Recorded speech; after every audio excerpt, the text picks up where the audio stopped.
everyone! Welcome back to my channel. In today's video, I will be teaching everyone how to paint a croissant from scratch. Let's begin! Now the first thing that we have to do is to make sure we map out where we will place the croissant on the watercolor paper. Typically, I like to start with the most outer corner and make my way up, connecting the lines that way. So right now, I will gently outline the croissant with my watercolor pencil. And while I'm doing so, you'll notice that each segment of the croissant is actually a mini trapezoid or a triangle shape. During your sketching process, you may find that thinking of the item you are drawing in terms of its simple shapes will make it much easier for you to achieve a much more accurate sketch. Now that we're done our outline, it's time to apply our base color. I actually had some remaining yellow and a bit of orange left on my palette, and I'm just going to use that and apply a very, very light layer of base color.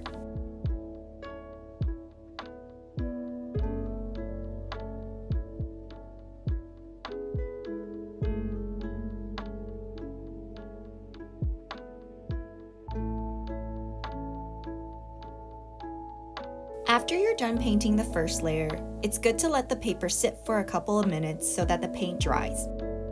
When you're painting your second layer, it'll be much darker than the base layer.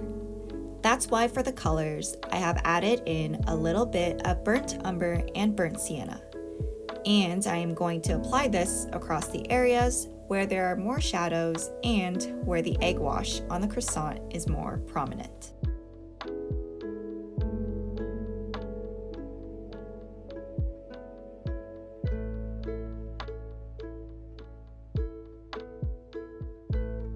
In the next layer that we will apply, it's going to be darker than the last layer, which is why I'm going to be mixing in a bit of cadmium red with burnt umber and burnt sienna.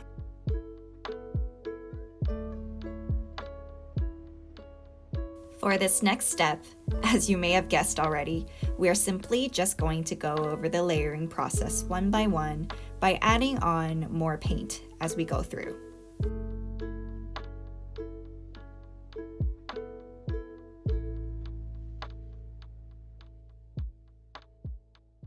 As you're going through the layering process, you have to make sure you're applying the layers of paint to the areas where the shadows are more prominent.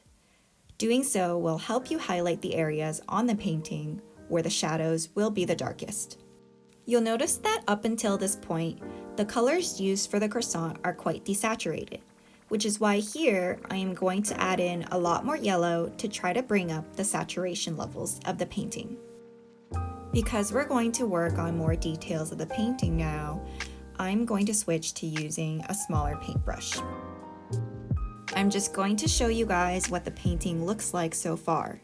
And because the paper is starting to get a little bit wrinkled from all the water I'm using, I'm just clipping on a butterfly clip to keep the paper in place.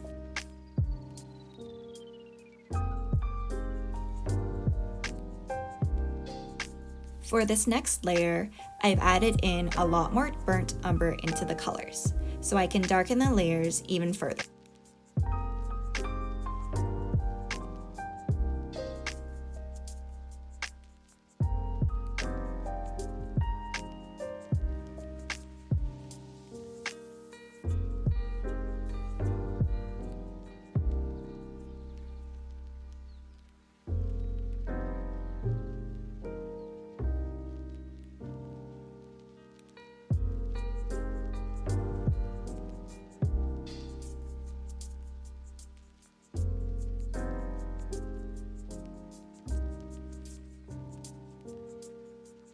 Sometimes I find that the first brush stroke is a little too dark, and in order to fix this, I would usually add a little bit of water to dilute the colors, or I would mix in a bit of yellow color mixture so it turns out lighter.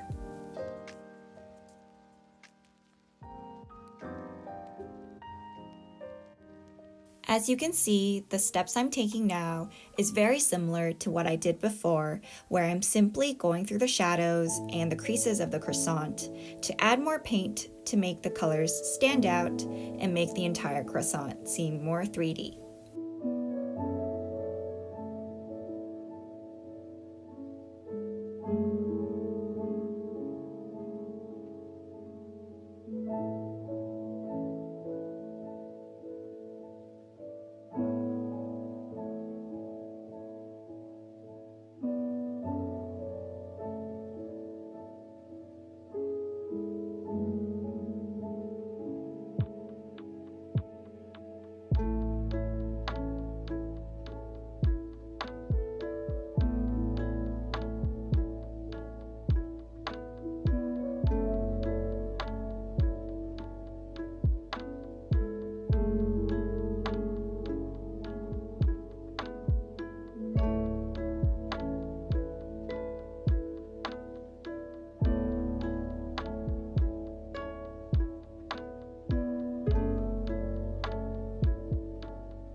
Once I finished up layering the darkest area of the croissant, I find that it's always good to go back to where you first started painting to ensure that the values of the colors used are still relative to one another.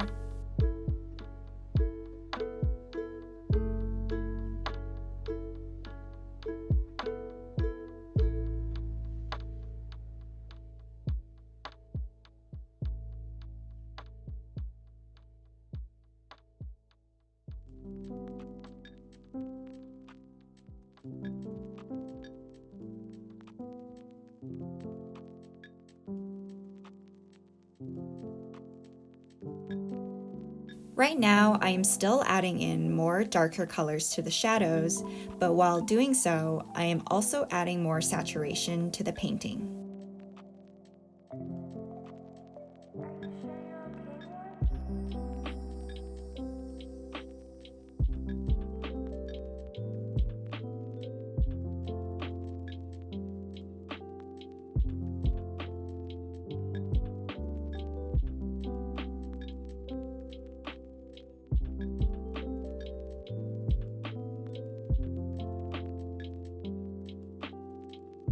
Right now you can see that I've added a bit of ultramarine blue into my brown color mixture because I want the colors to look more cool as opposed to warm.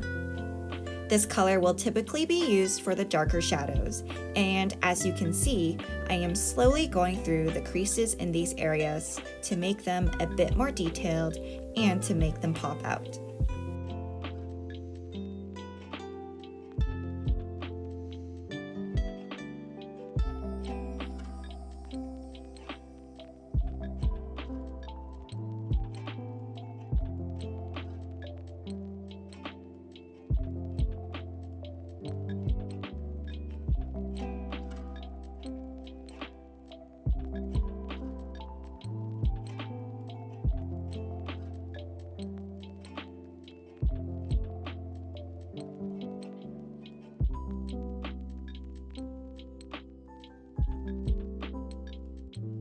In these areas, I like to use my small paintbrush to outline the bottom area of the croissant where I haven't really painted through yet.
While I'm outlining the top area of the croissant, I don't want to make these outlines pop out too much, which is why I'm going back to add a couple of more layers of paint on top so that this area blends in well with the rest. The last few steps before I finish this painting is to refine some areas such as the creases and to also add in a little bit more details where I see fit.